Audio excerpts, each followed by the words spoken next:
ఇప్పుడున్న కూటమి ప్రభుత్వం పరిపాలన ఎలా ఉంది? రాష్ట్ర ప్రజలందరికీ నమస్కారం అండి. ఈరోజు ఏదైతే కూటమి ప్రభుత్వం రన్ చేస్తూ ఉన్నారో ప్రతి ఒక్కరు కూడా హృదయపూర్వక పాదాభివందనం అండి.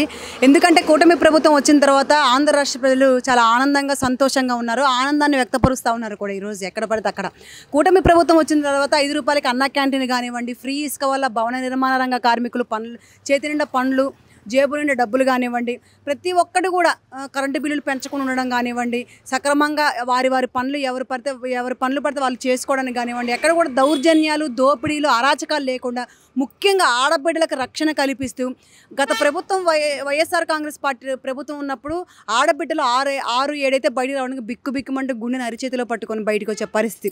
ఈరోజు కూటమి ప్రభుత్వం వచ్చిన తర్వాత లాండ్ ఆర్డర్ సక్రమంగా పనిచేయడం వల్ల ఎవరైనా ఆడబిడ్డ వైపు కన్నెత్తి చూడాలన్నా ఉచ్చ పోసేసుకుంటా ఉన్నారు. ఈరోజు ఆడబిడ్డ అర్ధరాత్రి అయినా కూడా ధైర్యంగా, ఆనందంగా, సంతోషంగా రోడ్డు మీద నడవగలుగుతూ ఉందంటే కేవలం కూటమి ప్రభుత్వం వల్లే. దట్ ఈజ్ కూటమి ప్రభుత్వం, నారా చంద్రబాబు నాయుడు గారు. జగన్మోహన్ రెడ్డి అసెంబ్లీకి రావట్లేదు, ఏమంటారు దాని గురించి? జగన్మోహన్ రెడ్డికి అసెంబ్లీకి వచ్చే దమ్ము కానీ, ధైర్యం కానీ, కలేజ కానీ, సత్తా కానీ లేదండి. ముఖ్యంగా పిరికి సన్నాసి అంటారు కదా, అలాంటోడు జగన్మోహన్ రెడ్డి. వస్తే ఏకి పారేస్తారని అతని భయం. కానీ కూటమి ప్రభుత్వం అలా ఏమీ చేయదని ఆంధ్ర రాష్ట్ర ప్రజలకు ఒక నమ్మకం. ఎందుకంటే వీళ్ళు గడ్డి తిన్నారని ఎదుటోళ్ళు గడ్డి తినరు కదా, వీళ్ళు దుర్మార్గులని ఎదుటోళ్ళు దుర్మార్గుల కింద ఎలా లెక్కేస్తారు? వీళ్ళు నీచ నికృష్టులని ఆంధ్ర రాష్ట్రంలో ఉన్నటువంటి అందరూ కూడా, ఈరోజు కూటమి ప్రభుత్వాలు కూడా అట్లాగే నీచ నికృష్టులని ఎందుకు ఆలోచిస్తూ ఉన్నారు? ఈరోజు ఎవ్వరు ఎన్ని అనుకున్నా సరే, ఎవరికి ఏ ఎమ్మెల్యేగా ఎంత టైం ఇస్తూ ఉన్నారో, ఈరోజు ఒక నియోజకవర్గాన్ని ఎలగబెడతాడు కాబట్టి, ఒక నియోజకవర్గానికి ఎమ్మెల్యే కాబట్టి, కర్మగారి ఆంధ్ర రాష్ట్రంలో 11 సీట్లు ఇచ్చారు కాబట్టి, ఇక రానున్న రోజుల్లో ఆయన ఆ నియోజకవర్గంలో కూడా గెలవలేండి. కనీసం ఇప్పటి వరకు ఆయన గెలిచిన నియోజకవర్గం వెళ్ళిన పాపం లేదు. ఆ నియోజకవర్గానికి ఏం ఫెసిలిటీస్ కావాలని అడిగిన పాపం లేదు. ప్రజలకి సేవ చేసే పనితీరు తెలియదు. ఆ నియోజకవర్గానికి ఏం అభివృద్ధి చేయాలో తెలియని కూడా దౌర్భాగ్యుడు ఈ జగన్మోహన్ రెడ్డి. సో అతను నియోజకవర్గానికి ఏం కావాలో కనీసం మన అసెంబ్లీకి వస్తే కదా, అతను బిల్లులు పెడితే కదా, అతను అడిగితే కదా తెలిసింది. అడిగితేనే అడగంది అమ్మాయి అన్నం పెట్టదు. సో అడగకుండా ఇవన్నీ ఎట్లా చేస్తారు? ఎవరి నియోజకవర్గానికి ఏం కావాలో వాళ్ళు అసెంబ్లీలో అడగాలి, తీసుకోవాలి. అతనికి భయపడిపోయి ఏదైతే తప్పు కూతలు, కారు కూతలు, పిచ్చి కూతలు, పిచ్చ కూతలు కూశారో అలాగే మరలా వీళ్ళు కూడా కూస్తారని వాళ్ళ భ్రమలో ఉన్నారు. ఒక అసెంబ్లీ అంటే ఒక గర్భగుడి లాంటిది, అసెంబ్లీ అంటే ఒక దేవాలయం లాంటిది. అలాంటి దేవాలయంలో కూర్చొని 14 సంవత్సరాల ముఖ్యమంత్రి, 14 సంవత్సరాల ప్రతిపక్ష నేత అయినటువంటి నారా చంద్రబాబు నాయుడు గారి సతీమణి భువనేశ్వరమ్మ, ఆమెని ఆంధ్ర రాష్ట్ర ప్రజలే కాదు యావత్ భారతదేశం మొత్తం కూడా 2 చేతులెత్తి దండం పెట్టే గౌరవవంతురాలు ఆవిడ. ఏనాడు కూడా రాజకీయాల్లో తలదూర్చిన ఆవిడ, ఏనాడు కూడా రాజకీయాల్లో ఎప్పుడు కూడా రానావిడిని కూడా తీసుకొచ్చి పిచ్చి మాటలు హేళన చేసి, బాడీ షేవింగ్ చేసి, ఎలా పుట్టాడు, ఎలా కంది, ఎప్పుడు పెళ్ళైంది, పిచ్చి మాటలు అవి మేము చెప్పలేమండి. ఆ మాటలు వర్ణనాతీతం, వాళ్ళకి మాత్రమే సభం అలాంటి మాటలు మాట్లాడారు. ఎందుకంటే దౌర్భాగ్యులు, చదువు సంధ్యలేని నా కొడుకులందరూ ఆ రోజు ఎమ్మెల్యేలుగా ఎలగబెట్టారు కాబట్టి, మినిస్టర్లుగా ఉద్ధరించారు కాబట్టి పిచ్చవాగుడు వాగుతారు. చదువు సంధ్య ఉన్న వాళ్ళకి సంస్కారం ఉంటుంది, చదువు సంధ్య లేని వాళ్ళకి సంస్కారం ఎక్కడ ఇడిసిద్ది? జగన్ 2.0 కొత్త వర్షన్తో వస్తున్నానని చెప్పేసి అన్నారు కదా, ఏమంటారు? 1.0కే ఆంధ్ర రాష్ట్ర ప్రజలు సర్వనాశనం అయిపోయారు. అతిగతి లేకుండా అరో లక్షణాన్ని ఏడ్చారు. మద్యపానం నిషేధం లేక కల్తీ మద్యం ఈ ఆంధ్ర రాష్ట్రంలో విచ్చలవిడిగా ఏర్లై పారి ఆంధ్ర రాష్ట్రాన్ని గంజాయి రాష్ట్రంగా మార్చేసి, ఎక్కడ పడితే భూస్కాములు, కబ్జాలు, ఎక్కడ పడితే అక్కడ దాచుకోవడాలు, ముఖ్యంగా ఆడబిడ్డలకు రక్షణ లేకుండా ఆడబిడ్డలు సీరాలు దోచుకునే దుర్మార్గులు 1.0లో ఉన్నారు. ఇక 2.0 వస్తే ఆంధ్ర రాష్ట్ర ప్రజల గతి ఏంటి? తట్టాబుట్ట సర్దుకొని కొన్ని ఊర్లు కూడా వలసలు వెళ్ళిపోయిన పరిస్థితి జగన్మోహన్ రెడ్డి దెబ్బకి. అంత సినిమా ఏం లేదండి, ముందు మురిసిన మా పండగ ఎరగదు కాబట్టి జగన్మోహన్ రెడ్డి 2.0 కాదు కదా, ఆయన ఏది తీసుకొచ్చినా సరే అతను గెలిచే పరిస్థితి కానీ ప్రసక్తి కానీ లేదు. ఆంధ్ర రాష్ట్ర ప్రజలు గట్టిగా నిక్కచ్చిగా ఉన్నారు. ఆల్రెడీ మట్టానికి నేల నాకిచ్చేశారు. అధోగతి పాలైపోయాడు జగన్మోహన్ రెడ్డి. ఎక్కడ కూడా తనకు అంత సినిమా లేదండి. ఈసారి ఎందుకో 11 సీట్లు ఇచ్చారు. ఈసారి 11 సీట్లు కదా రాసుకోండి, ఛాలెంజ్ చేస్తా ఉన్నా ఒక ఆంధ్ర రాష్ట్ర ఆడపడుచుగా. రాబోయే ఎలక్షన్లో కనీసం జగన్మోహన్ రెడ్డి కూడా ఎమ్మెల్యే కాబోడు కూడా అని నేను శపథం చేస్తా ఉన్నాను. ఆంధ్ర రాష్ట్రంలో ఒక ఆంధ్ర రాష్ట్ర ఆడపడుచుగా ఛాలెంజ్ చేస్తా ఉన్నాను. వల్లభనేని వంశీయే కాదండి, ఇలాంటి చెత్తనా కొడుకులు చాలామంది ఉన్నారు, లుచ్చనా కొడుకులు ఇంకా ఉన్నారు. అందరినీ ఏకి పారేయడానికి ఈరోజు కూటమి ప్రభుత్వం లాండ్ ఆర్డర్ ముఖ్యంగా బిఆర్ అంబేద్కర్ రాసిన రాజ్యాంగం నడుస్తూ ఉందండి. కాబట్టి ఎవడైతే రెడ్ బుక్ అని పొద్దాక రెడ్ కలర్ చూస్తేనే ఉచ్చపోసుకున్నటువంటి దౌర్భాగ్యులు ఉన్నారు వైసీపీ ప్రభుత్వం. ఎందుకంటే వాళ్ళు చేసిన స్కాములు, భూ కబ్జాలు, ఆడబిడ్డల శీలాలు దోచుకొని ముఖ్యంగా ఎక్కడ పడితే అక్కడ బాడీ షేమింగ్లు చేసి ప్రతిపక్షం ఉన్నటువంటి నాయకుల్ని, కార్యకర్తలు ఇబ్బంది పెట్టి, తప్పుడు కేసులు పెట్టి, లుచ్చా కేసులు పెట్టి ఎంతైతే నరకయాతన, చిత్రహింసలు పెట్టారో అవన్నీ తలుచుకొని వాళ్ళు ఎవడైతే అవన్నీ చేశాడో వాళ్ళే రెడ్ బుక్లో ఉన్నారు. ఈరోజు రెడ్ బుక్ రాజ్యాంగం నడుస్తూ ఉంది.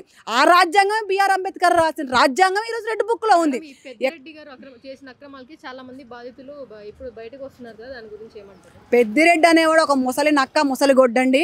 ఏదైతే డబ్బు ఉందని డబ్బు చూసుకొని అహంకారం మదంతో వీగిపోయి బలుపెక్కి మదం ఎక్కి గత 5 సంవత్సరాలు విచ్చలవిడిగా భూ స్కాములు చేసి కొన్ని ఎకరాలు, కొన్ని వేల ఎకరాలు, 100 ఎకరాలు దోచుకున్న పరిస్థితి. ప్రతి ఒక్కటి కక్కిస్తాం, ప్రతి ఒక్క చెట్టా తేలుస్తాం. ఎవడైతే విర్రవీగుతూ ఉన్నాడో ప్రతి ఒక్కరిని అనగదొక్కడానికి ఈరోజు కూటమి ప్రభుత్వం పనిచేస్తుంది. కూటమి ప్రభుత్వం తప్పు చేయదు. ముఖ్యంగా నా తెలుగుదేశం పార్టీ తప్పు చేయదు. తప్పు చేసిన వాళ్ళని ఉపేక్షించదు. తప్పుడు బాటలో నడిచేవాడిని ఎవరిని కూడా వదిలిపెట్టే పరిస్థితి లేదు కానీ హెచ్చరిస్తూ ఉన్నాను. ఎవడెవడు ఏ జైల్లో ఏ చెప్పకూడదు తినాలో రాసుకోండి. విజయసాయిరెడ్డి గారు రిజైన్ చేశారు కదా, దాని గురించి ఏమంటారు? విజయసాయిరెడ్డి సీటు చినిగిపోయిందండి. కాలం చెల్లిపోయింది. అతను ఏమైనా తప్పును చేసిన 72, 74 ఏళ్ళ వయసులో ఒక తండ్రి అయ్యాడండి. అంతకన్నా దౌర్భాగ్యం ఏం కావాలి?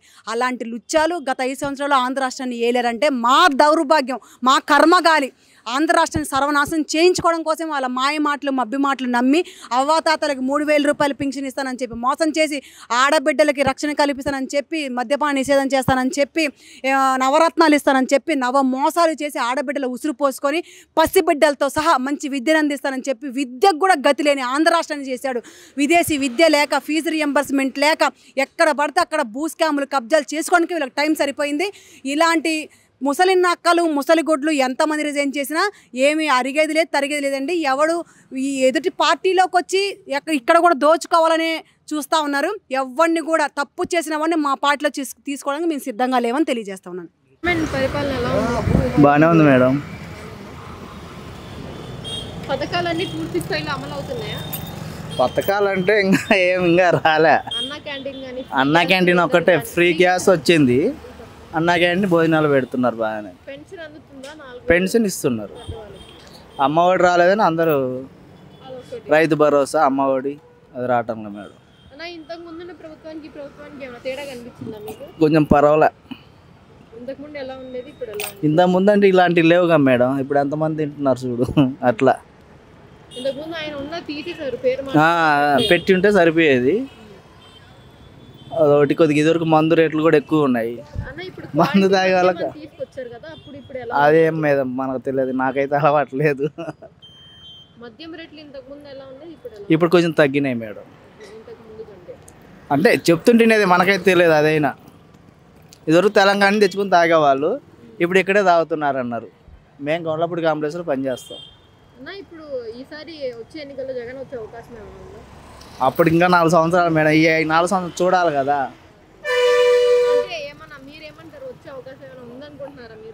ఇట్నే ఇవన్నీ పథకాలు ఇస్తే ఈయన చంద్రబాబు నాయుడుకే వస్తాడు. లేకపోతే ఈయన సరి చేయకుండా రేపు మళ్ళీ జగన్నే వేస్తాడు. అది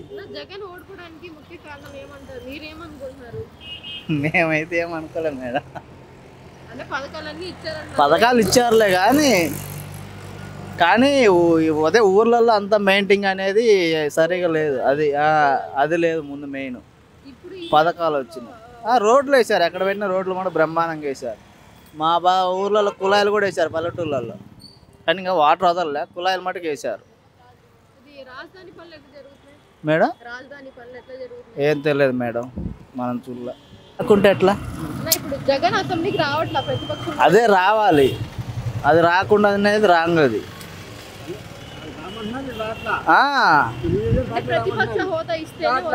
ఇచ్చేదే ఉంది మేడం. ఇప్పుడు గెలిచారు వాళ్ళు. కాదు మేడం, గెలిచారు వచ్చి మాట్లాడకుంటే అప్పుడు వీళ్ళనే ప్రభుత్వాన్ని తిడతారు కదా జనాలు చూసేవాళ్ళు. నువ్వు రాకముందే ఇంట్లోనే రాలేదంటే అట్లా ఉంటుంది. అది ఏముంది ఆడ. అది అంతవరకు మనకు తెలియదు మేడం. 10 సీట్లు వచ్చినా ప్రతిపక్షమే, 5 సీట్లు వచ్చినా ప్రతిపక్షమే కదా. అర్హత లేదు అని చెప్పేసి అన్నారు. ఇప్పుడు ఈయన అడుగుతున్నారు. అదే నేననేది, అట్లా అడగకూడదు. వచ్చి ప్రతిపక్షం అంటే 5 సీట్లు వచ్చిన ప్రతిపక్షమే, 1 సీట్ వచ్చినా ప్రతిపక్షం కిందకే వస్తుంది కదా. ఇంకా వేరే పార్టీ లేదుగా మేడం, ఉంది తెలుగుదేశం, వైఎస్ఆర్, వాళ్ళంతా అలయన్సే కదా. అట్లా ఇంకొక వేరే పార్టీ ఉంటే ఈయన 10 వచ్చి వాళ్ళకి 9 వస్తే అట్లా వేరే. సరే మేడం, అమలు చేసిన పథకాలు పూర్తి స్థాయిలో అమలు అవుతున్నాయా ఎక్కడైనా? వచ్చేస్తున్నాయి మేడం.